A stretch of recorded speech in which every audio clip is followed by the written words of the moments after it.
Shalom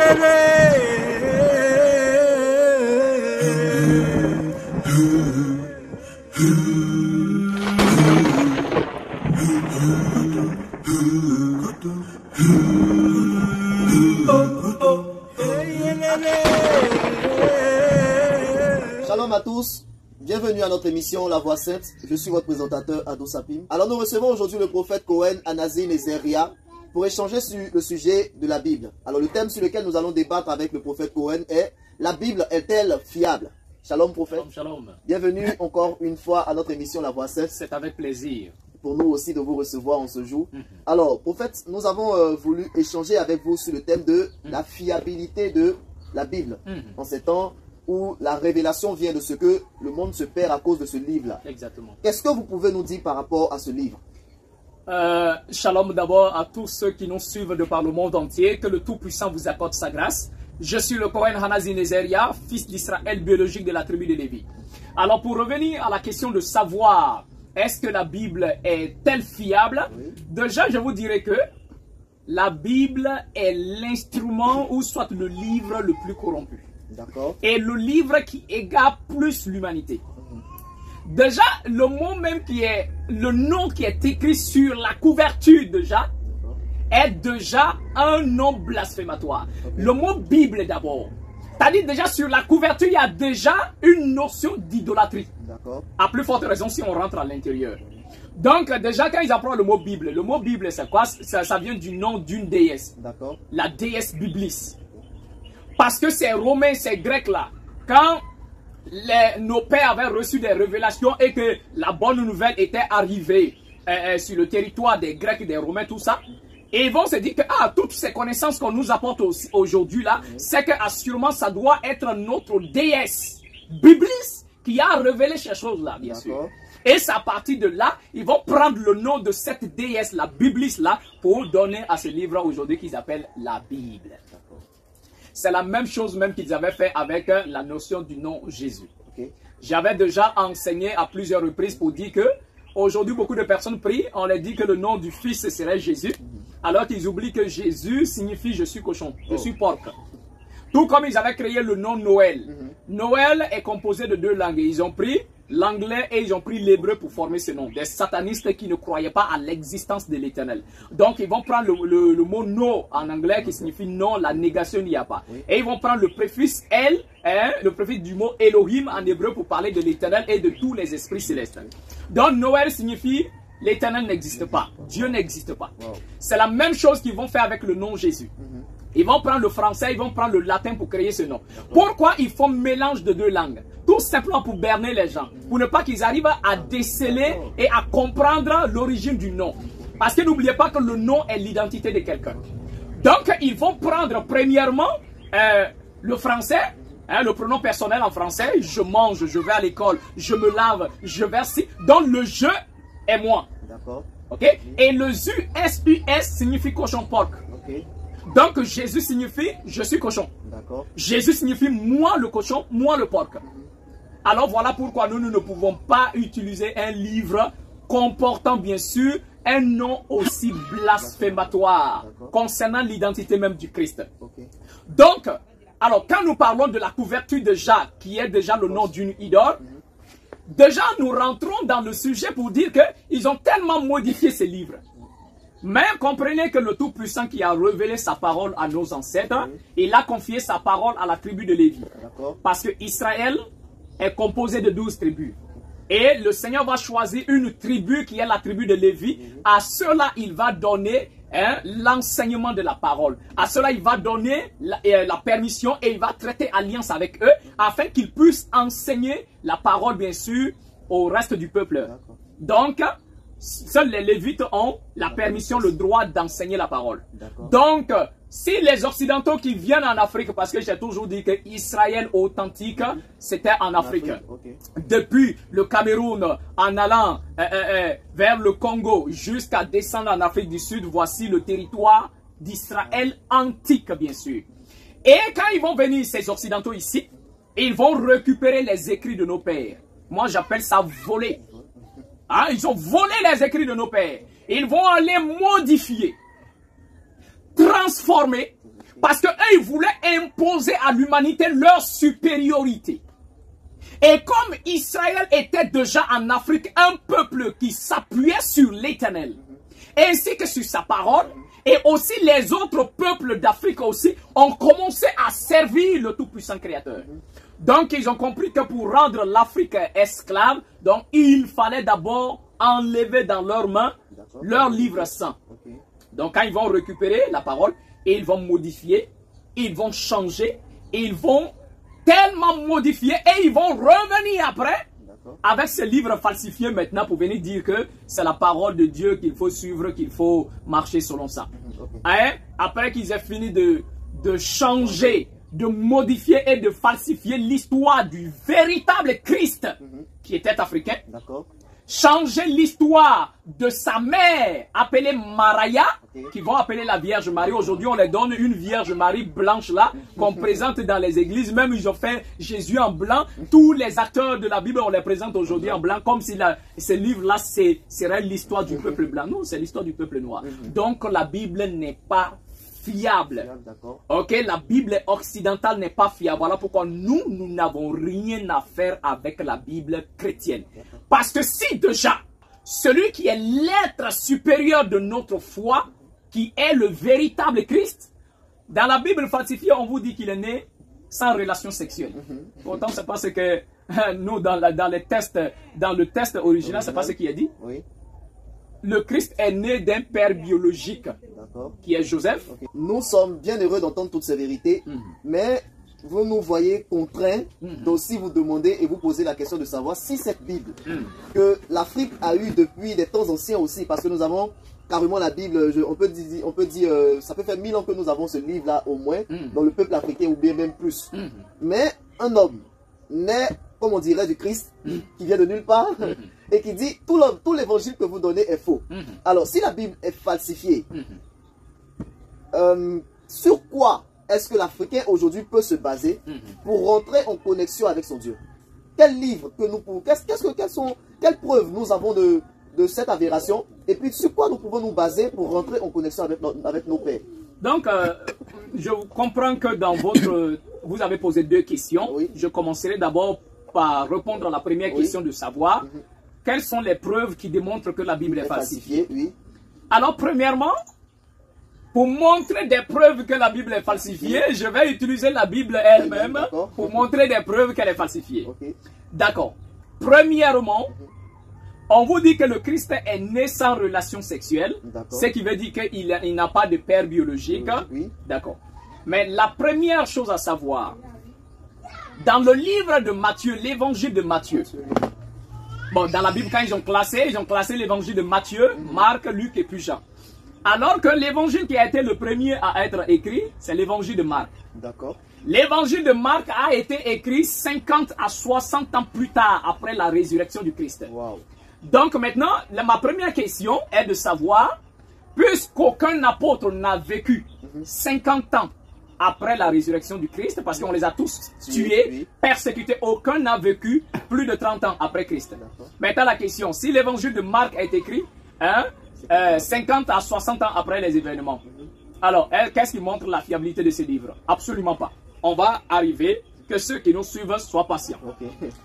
Et puis, on va encore aller plus loin. Les évangiles qui vont être écrits après, c'est l'évangile de Matthieu et puis l'évangile de Luc. Les deux vont s'inspirer de l'évangile de Marc. Mais Matthieu et puis Luc avaient des informations que Marc n'avait pas eues. Donc quand ils vont prendre le livre de l'évangile de Marc, ils vont ajouter à l'évangile de Marc, bien sûr, des renseignements qu'ils avaient. Et voilà pourquoi ces évangiles se ressemblent. Vous allez trouver des histoires qui se ressemblent, mais parfois aussi contradictoires. Et le dernier évangile qui va être écrit, c'est l'évangile de Jean. L'évangile de Jean est écrit 90 ans à 100 ans après. Matthieu, Marc, Luc, Jean, tous ceux-là n'ont jamais vécu avec le Christ, ne l'ont jamais vu. D'accord? Parce que le disciple Matityahu, qui était disciple du Christ, c'est pas ce Matthieu-là. L'autre disciple qui est Yahu Hanan, ce n'est pas ces gens-là. Il n'y a eu qu'un seul évangile. Et cet évangile a été écrit par Yahuhanan, qu'ils ont appelé Jean, celui qui a écrit le livre de l'Apocalypse. Et Jean, cet homme qui a écrit le livre de l'Apocalypse, ce n'est pas son évangile qu'ils ont dans leur Bible. Le Vatican a enlevé l'évangile là, parce que ça n'arrange pas. Ce que le Christ vit et comment il vit, comment il pratiquait, comment il enseignait et tout ce qu'il faisait n'était que des pratiques purement africaines. Wow. Alors, l'Occident, le Vatican ne pouvait jamais se permettre de prendre cet évangile authentique du Christ là, d'introduire dans ce qu'ils ont appelé la Bible. Quand les gens allaient lire, ils allaient tout naturellement se comprendre que le Christ était un Africain et ce qui est enseigné là, c'est la pratique des Africains, bien sûr. Donc, alors je vais donner quelques preuves rapidement. Premièrement, nous partons dans les 4 évangiles où on nous raconte l'histoire de la résurrection du Christ. Alors, je vais commencer par lire d'abord dans le livre de Matthieu. Matthieu va nous parler de la résurrection du Christ. Marc aussi va nous parler de la résurrection du Christ. Luc et Jean, chacun va donner sa version. Maintenant, en les comparant, vous-même vous allez déterminer et savoir si ces auteurs-là, parce qu'on fait croire aux gens que c'est sous l'inspiration du Saint-Esprit que les évangiles ont été écrits. Ah, c'est que votre Saint-Esprit-là, il est vraiment un esprit pourri qui ne peut jamais être cohérent. Les évangiles ont été, ces 4-là bien sûr, c'est le Vatican qui va mandater des personnes qui vont aller se renseigner pour écrire n'importe quoi. Donc, premièrement, je reviens à la résurrection du Christ. Alors, nous partons dans le livre de Matthieu. Ok, l'évangile de Matthieu, le chapitre 28. La parole dit au verset 1, après le sabbat, à l'aube du premier jour de la semaine, Marie de Magdala et l'autre Marie allèrent au sépulcre. On parle de 2 femmes. Marie de Magdala et l'autre Marie allèrent au sépulcre. Et voici, il eut un grand tremblement de terre. Car un ange du Seigneur descendu du ciel vint rouler la pierre et s'assit dessus. Les femmes ont assisté au spectacle. Maintenant le verset dit, son aspect était comme l'éclair et son vêtement blanc comme la neige. Les gardes tombaient de peur et devinrent comme morts. Mais l'ange prit la parole et dit aux femmes, pour vous, ne craignez pas car je sais que vous cherchez Yahusha qui a été pendu, eux ont mis crucifié. Donc, alors ici, voici le récit que Matthieu nous donne. Il y a 2 femmes. Ok, nous suivez, analysez, écrivez. Ok, écrivez. 2 femmes. Et on donne leur nom. Marie de Magdala. Et l'autre Marie. Et puis une autre femme appelée Marie. Elles vont au sépulcre. Un ange descend des cieux sous leurs yeux. Il y a eu un tremblement. Elles ont assisté au spectacle. Et après cela, les gardes même qui étaient là, ils tombaient comme morts. Ok, maintenant nous partons dans le livre de Marc. Marc aussi va nous raconter pour lui. D'accord. Ok, et puis on va voir si c'est le Saint-Esprit qui a inspiré ça. Marc le chapitre 16 à partir du verset 1. On dit lorsque le sabbat fut passé, Marie de Magdala, Marie mère de Jacques et Salomé achetèrent des aromates afin d'aller embaumer le corps du Mashiach, Yahusha. Matthieu nous disait que c'était 2 femmes. Marc nous dit il y a 3 personnes. Il y a 3 femmes. Donc si l'évangile est écrit sous l'inspiration du Saint-Esprit, c'est que votre Saint-Esprit a été sous l'art. Hein? C'est que c'était le Saint-Esprit sous l'art qui se trompe. Mais on ne s'arrête pas là. On dit le premier jour de la semaine, elle se rendit au sépulcre de grand matin comme le soleil venait de se lever. Là encore, il faut souligner ça. Le soleil venait de se lever parce qu'on va lire dans un autre évangile où on dit qu'il faisait encore sombre nuit. Ok, on va arriver là. Maintenant on dit, et levant les yeux, elle aperçut que la pierre avait été roulée. Elle entra dans le sépulcre, vit un jeune homme assis à droite, vêtu d'une robe blanche, et elles furent épouvantées. Et l'ange va parler. Donc, deuxième analyse. Matthieu nous dit, quand l'ange est descendu du ciel et qu'il y a eu un tremblement, l'ange a roulé la grande pierre à l'entrée du tombeau, du sépulcre, et l'ange s'est assis sur la pierre, c'est-à-dire à l'entrée. Alors que Marc nous dit que non, c'est pas vrai, c'est faux. Marc nous dit non, ce que Matthieu dit là, c'est pas vrai. C'était pas 2 femmes, mais c'était 3 femmes. Et quand les femmes arrivent, elles ne trouvent pas un ange assis là-bas. Ok? Et même ils disent que elles n'ont pas assisté. Il n'y a pas eu de tremblement de terre. Elles n'ont pas assisté à l'événement. Ok. Mais c'est quand elles entrent dans le sépulcre, elles trouvent un jeune homme qui est assis sur la pierre. où le corps avait été déposé. Maintenant la question, c'était 2 femmes ou c'était une femme? Il y a eu un tremblement de terre ou il n'y a pas eu de tremblement de terre? D'accord. L'ange était assis là-bas, comme le dit Matthieu, ou l'ange est assis à l'intérieur du sépulcre, comme le dit Marc. Confusion. Confusion. Et on veut que moi je puisse croire à un livre pareil. Mais respectez les gens quand même. Hein? Respectez les gens. Alors nous partons maintenant dans le livre de Luc. Voyons maintenant ce que Luc aussi vient nous raconter par rapport à ça. Luc, le chapitre 24, à partir du verset 1. On dit, le premier jour de la semaine, elle se rendit au sépulcre de grand matin portant des aromates qu'elles avaient préparés.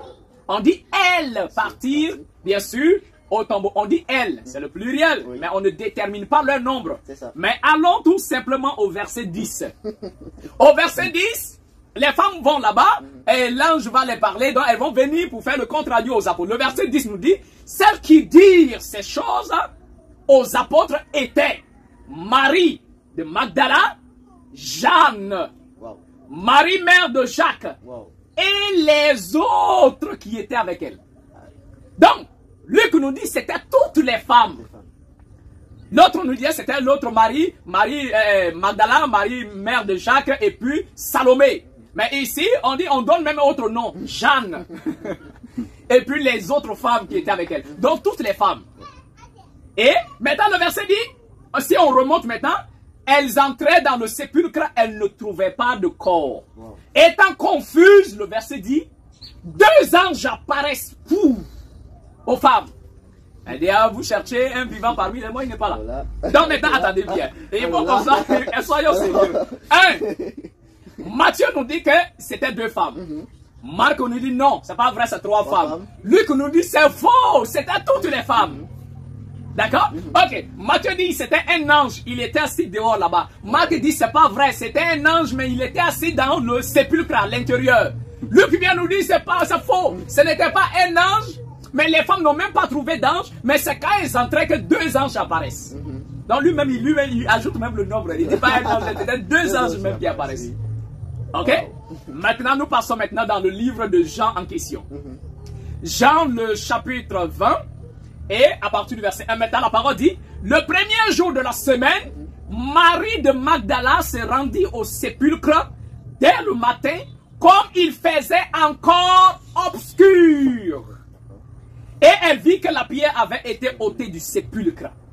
Donc, Matthieu dit c'était 2 femmes, Marc dit c'était 3 femmes, Luc dit c'était toutes les femmes. Jean même vient dire non, on bat tout ça, c'est pas vrai, c'était une seule femme, Marie-Madeleine. Marc nous disait que le soleil venait de se lever. Jean nous dit non, c'est faux, il faisait encore obscur, c'était encore noir total. Alors maintenant, on croit en quoi? Imagine, je suis chez moi à la maison, ou soit toi qui m'écoutes, tu es chez toi à la maison, nous sommes 4 évangélistes qui viennent t'évangéliser. Moi, je prends la parole, je te raconte l'histoire du Christ. L'autre prend, il te dit le contraire. Est-ce que toi, tu vas croire? Il faut respecter les gens. Comment moi, je peux avoir foi en un livre pareil? Donc ça, c'était un premier exemple, okay, pour démontrer que les évangiles n'ont pas été écrits sous l'inspiration du Saint-Esprit. Même un autre passage nous dit, vous connaissez bien l'histoire quand le Christ va chasser les démons hein, dans un homme. Bon, je ne sais pas si c'est un homme ou 2, parce que les versions sont aussi contradictoires. Le Seigneur enlève les démons, il met dans le troupeau de porcs. Et les porcs vont aller se noyer. Maintenant, Matthieu nous dit que c'était 2 hommes qui étaient possédés par le démon. Wow. Marc nous dit non, ce n'est pas 2 hommes, c'était un homme. On croit en quoi? Maintenant, plus grave encore, je vais aller l'appel des premiers disciples. L'évangile de Matthieu nous dit, Matthieu le chapitre 4 nous dit, le Christ vient d'être baptisé par Jean-Baptiste. Automatiquement, l'Esprit l'a poussé dans le désert pour être tenté par le diable. La première question, même là, il y a un problème. La première question, c'est quel esprit qui a poussé le Christ dans le désert pour être tenté? C'est le Saint-Esprit. Donc, c'est le Saint-Esprit qui va le pousser afin qu'il soit tenté par le diable. Donc, le Saint-Esprit nous expose à la tentation. Alors que Jacques dit, si quelqu'un est tenté, ne dit pas que c'est l'Éternel qui me tente. Wow. Car chacun est tenté par sa propre convoitise. Comment est-ce que le Saint-Esprit pourra-t-il pousser le Christ afin qu'il soit tenté? Hein? Alors que le Christ, même dans sa prière, il dit la prière de notre Père qui est aux cieux, que ton nom soit sanctifié, que ton règne vienne. Après, il va dire, ne nous soumets pas à la tentation, mais délivre-nous du mal. Wow. Et on dit que c'est l'Esprit qui l'amène pour qu'il soit tenté. D'accord, ça c'est ce que Matthieu dit. Matthieu dit que le Christ va dans le désert pour vivre là pendant 40 jours où il sera tenté. D'accord. Mais Jean dit, le Christ n'est jamais allé au désert pour faire un jeûne de 40 jours. Mais on va, c'est pas grave, on va revenir à tout ça. D'accord? Donc, Matthieu le chapitre 4. Donc déjà, si nous lisons, nous partons au verset... Voilà, le verset 18 nous dit, comme le Christ marchait au long de la Galilée, parce qu'il va quitter où il avait été baptisé après son jeûne. Maintenant, le verset dit, le Christ va aller dans le territoire de Nephtali et de Zaboulon. Il a quitté Nazareth, il vient s'installer, bien sûr, à Capernaum. Ça, c'est en Galilée. Hein. Galilée, c'est une région très, très loin de Jérusalem. Donc, la Galilée, c'est le Congo. Donc, imagine, et Matthieu place l'histoire ici au Congo. D'accord? C'est-à-dire, c'est presque le centre de l'Afrique, au Congo. Maintenant, il dit, quand le Christ était en train de marcher au bord de la mer, il rencontre deux disciples, Simon-Pierre et puis son frère André. Il a dit, suivez-moi et je ferai de vous des pêcheurs d'hommes. Ils vont tout abandonner, le suivre. Ils vont un peu devant et ils rencontrent également deux autres frères, Jacques et puis Jean. Et il dit, suivez-moi. Et le verset dit, ils abandonnèrent bien sûr leur filet avec leur père Zébédée et ils l'ont suivi. Donc, on est d'accord par rapport à l'appel des disciples, n'est-ce pas? Donc, il rencontre Simon-Pierre et son frère André. Les deux étaient ensemble. D'accord. Maintenant, allons dans Jean. Ça, c'est après son jeûne. Maintenant, si nous partons dans l'évangile de Jean, le chapitre 1, Jean vient nous dire le contraire de ce qui est là. Voilà. Ok. Il parle un peu. Il va parler seulement. Donc, l'évangile de Jean, le chapitre 1, le verset 28 nous dit, ces choses-là se passaient à Béthanie. D'accord. Ok? Oui. Au-delà du Jourdain où Jean baptisait.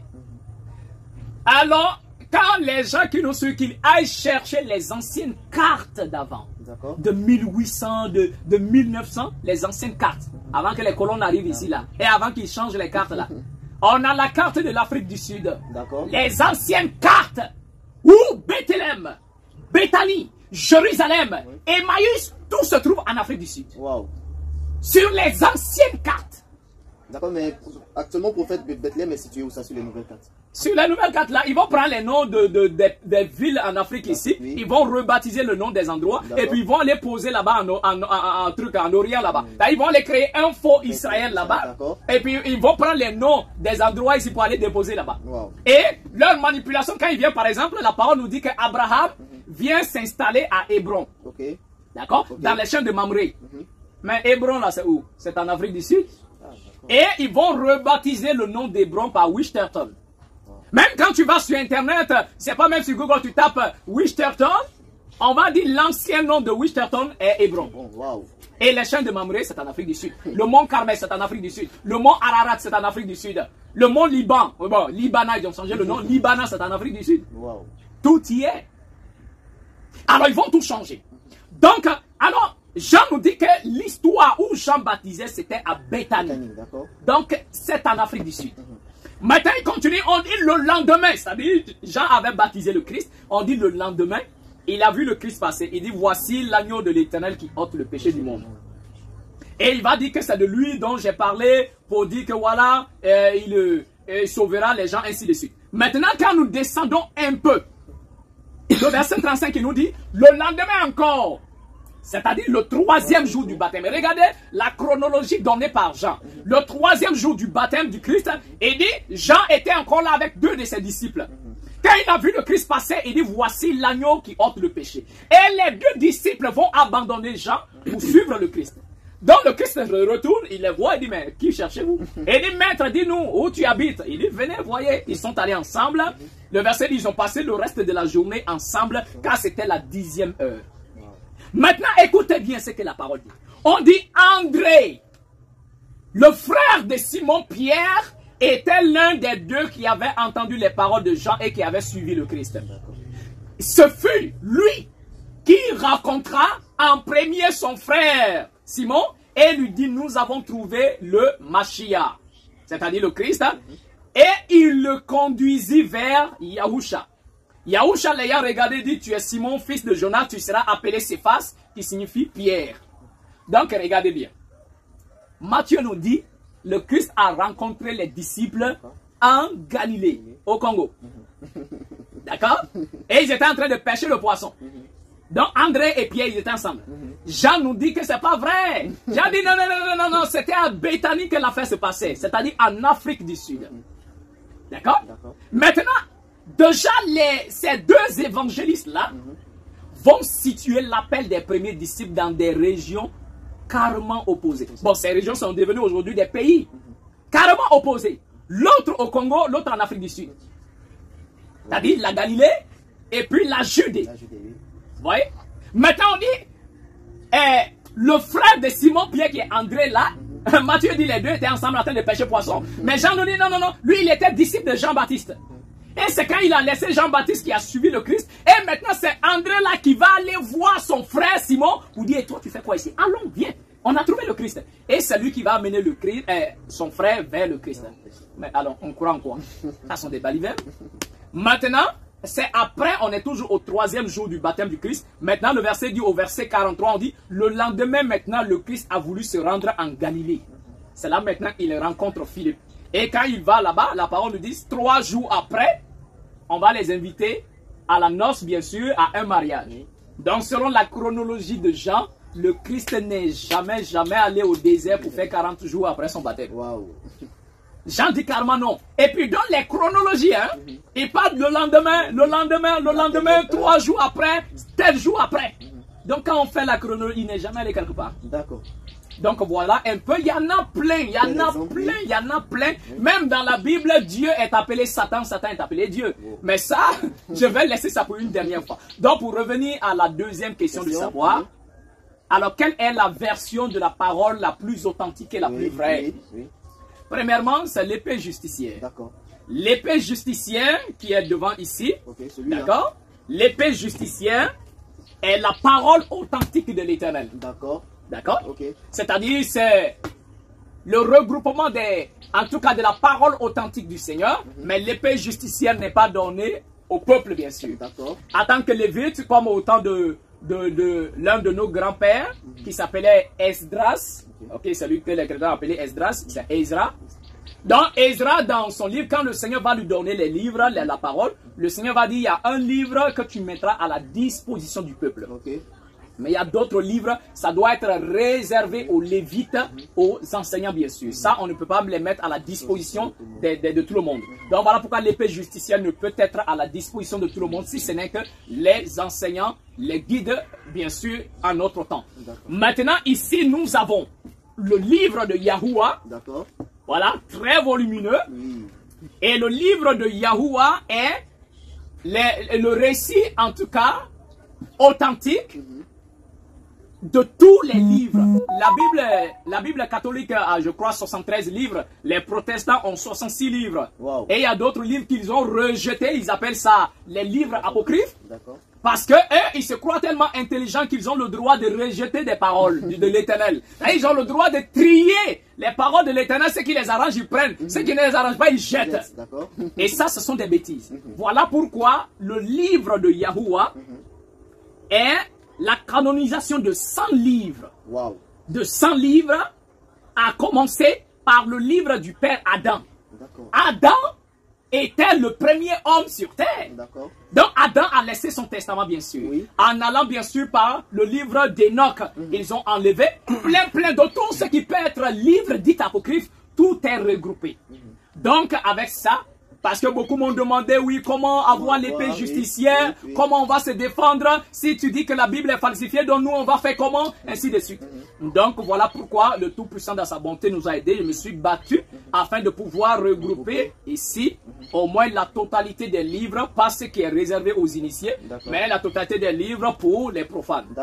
Il fait qu'aujourd'hui, celui qui veut entrer en possession du livre de Yahuwah, bien sûr, peut nous contacter et il pourra l'avoir tout naturellement, bien sûr. Ok. Donc, c'est un peu ça, la véritable parole de l'Éternel. D'accord. Alors, suivant moi, nous constatons que finalement, l'Afrique pourra avoir un document qui lui est mis à sa disposition afin d'entrer dans la connaissance pleine qui lui a été cachée. Exactement. Et ça dit qu'au travers de ce livre-là, toutes ces connaissances que nous n'avions pas dans le livre qu'ils disent être saint, nous pouvons découvrir maintenant et désormais ces connaissances dans exactement, les histoires authentiques se retrouvent ici. Et aussi l'histoire de notre père Enoch. Enoch, tout y est, l'histoire d'Adam. On vient même vous dire que le Christ est ressuscité 3 jours après. C'est bon, il est ressuscité le 8e jour. Wow. Parce qu'il a dit après le double de 3 jours et de 3 nuits. Wow, le 8e jour.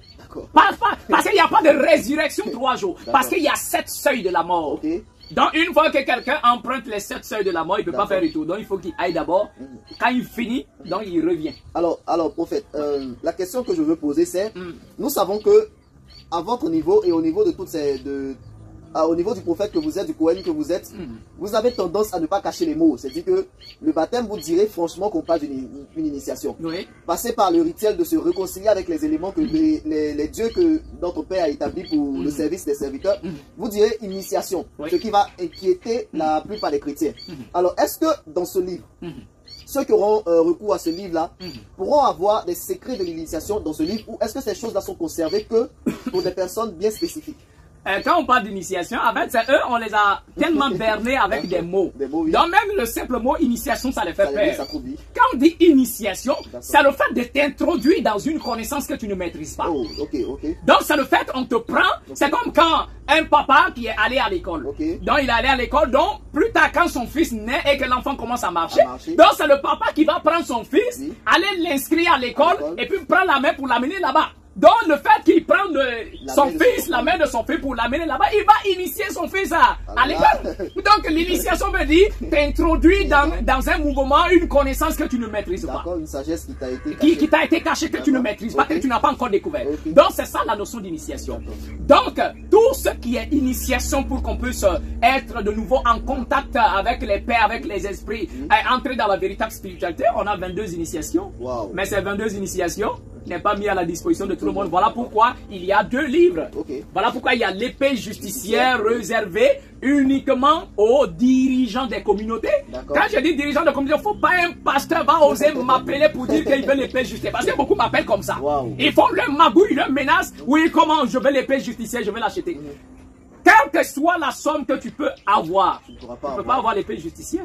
Alors si un homme se présentait à vous avec une somme colossale de 2 milliards... il ne peut pas avoir l'épée justicière. Ce n'est pas avant. Parce que les secrets, les notions d'initiation, on ne donne pas ça aux profanes. Tu ne peux pas prendre aller profaner ça. Donc, voilà pourquoi il y a d'autres enseignements ici qui n'est pas les enseignements d'initiation, mais les enseignements qui te permettent de comprendre l'histoire. Quelqu'un m'a posé, et quelqu'un avait dit un jour que non, l'Éternel n'est pas dans les livres, tout. Mais c'est fou. Quand on dit que l'Éternel n'est pas dans les livres, c'est des bêtises. Parce que le Tout-Puissant Créateur a commencé l'histoire avec nos pères. Ceux qui disent que l'Éternel n'est pas dans les livres, là, c'est eux encore qui lisent les livres des Occidentaux, non? Ce n'est pas des livres des Occidentaux qui lisent pour traiter l'Afrique de sorcellerie. Donc, quand on dit que l'Éternel n'est pas dans les livres, c'est purement faux. Parce qu'il a commencé l'histoire avec nos pères. Même quand l'Éternel donnait des lois aux grands prophètes, Macha, Moïse ou Moshe, il va leur dire écrit. Donc, il écrit pour que les générations futures puissent comprendre ce qui est là-dedans et qu'ils puissent s'instruire. Voilà pourquoi dans Deutéronome, le chapitre 5, le Seigneur dit, voici les livres, voici les commandements que je vous ai donnés. Apprenez-les et appliquez-les. Donc, comment apprendre si on n'a pas de livre? Donc, nos pères qui nous ont précédés, qui ont marché avec l'Éternel, leur relation avec l'Éternel, comment ils ont vécu avec l'Éternel, les erreurs qu'ils ont commis, où ils ont été forts, ils ont tout mis par écrit, afin que cela puisse nous servir, non seulement d'avertissement au cas où nous voulons répéter les mêmes erreurs qu'eux, mais aussi ces livres, leur histoire nous donne des précautions de comment vivre et comment marcher avec l'Éternel. Donc c'est très important de comprendre. Donc voilà un peu pourquoi nous mettons le livre de Yahuwah à la disposition de tous ceux qui veulent s'enrichir et comprendre la véritable parole de l'Éternel. D'accord. Alors ce livre est riche de connaissances ancestrales. Ce livre est riche de connaissances qui ont été cachées au peuple africain. Exactement. Et pour ma part, puisque j'ai eu l'occasion de côtoyer le prophète, je pourrais aussi inviter toute personne qui a besoin de se procurer ce livre, de contacter notre prophète Cohen, qui a certainement donné un contact pour pouvoir avoir les documents. Ouais, mais le problème c'est que, tu sais, les gens ils sont très bizarres. D'accord. Hein? Ils peuvent être dans le mal et ils cherchent des documents pour essayer de justifier leur mal qu'ils font. Donc les gens sont très mauvais. Donc, premièrement, même si quelqu'un veut le livre de Yahuwah, il sera sondé. D'accord. Parce que quand les apôtres ont décidé comme ça de donner, l'apôtre Pierre avait écrit une lettre à l'apôtre Jacques pour dire ne donne pas les livres de mes prédications aux gens. Parce que déjà de mon vivant moi-même là, on déforme déjà mes paroles. Wow. Et il ne donne pas, à moins que la personne passe d'abord l'épreuve probatoire. Et quand on voit qu'il est digne de foi et digne de confiance, donc on pourra lui donner. Donc premièrement, il ne faut pas que quelqu'un va se lever là. Parce qu'un pasteur, il est dans sa folie de christianisme là, oui. Et il va me contacter, non, je vais avoir le livre de Yahuwah. Et tu vas lui donner, et puis il va aller convaincre et continuer les bêtises qu'il fait. Vous voyez? Donc il y a le gros problème. Donc ce livre est réservé à ceux-là qui découvrent la vraie voie de l'Éternel, qui comprennent que l'Occident les a bernés et qui veulent reconstituer leur histoire et l'histoire du peuple africain. C'est ceux-là qui peuvent l'avoir. Cela est très important. Et voilà pourquoi, non seulement, vu le volume, nous fixons un prix. Et en ce moment, je dirais non seulement le prix fait partie des épreuves, et aussi la personne passera des épreuves. Je soumettrai la personne à des épreuves. S'il a pu surmonter ces épreuves et qu'il soit vainqueur, donc c'est qu'il sera sincère. Alors, les épreuves, nous les savons de quoi il est question. Là, nous revenons au temps des apôtres. Ah, exactement. Donc, alors, voilà un peu de quoi il est question. Maintenant, si nous tirons les copies, parce qu'on ne peut pas donner une copie PDF, donc quand nous tirons, et ce livre, l'autre partie des épreuves, c'est que ça coûte 300 000 francs. D'accord. Ça coûte 300 000 francs. De la même manière qu'ils peuvent se battre pour acheter un téléphone à 1 million, à 200 000, 300 000, qu'ils se battent pour s'en procurer de la parole du Seigneur. Et ainsi, ils ne vont pas jouer avec ça. Parce qu'ils sauront qu'ils n'ont pas eu ça gratuitement et ils sauront que c'est pas à la légère qu'ils ont eu. Et quelqu'un peut avoir ces 300 000 francs dans sa main, mais s'il ne passe pas l'épreuve, il retourne avec son argent. Parce que ce n'est pas l'argent que nous cherchons. Donc, c'est aussi une façon pour moi de contribuer, de les aider afin qu'ils puissent eux-mêmes se développer avec la parole de l'Éternel. Donc, voilà un peu ce que je pouvais dire par rapport à cette notion. D'accord. Alors, c'est avec beaucoup de joie que nous avons présenté cette très belle émission. Et en ce temps, nous nous rendons compte que la science et la sagesse viennent à nous de façon merveilleuse. Tout ce qui nous a été caché nous est révélé désormais. Plus rien n'est caché. Tout est à la disposition de ceux qui sont sincères dans leur cœur et qui cherchent Yahuwah, notre Père, de tout leur cœur. C'est sur ces mots que je vous dirai shalom. Et je dirai shalom à notre Cohen prophète. C'est avec beaucoup de joie que je vous ai reçu encore sur ce plateau. Merci. Et nous espérons que si Yahuwah, notre Père, le veuille, nous puissions encore nous rencontrer pour de très beaux échanges. Merci. Et je vous dis shalom chez vous et à très bientôt.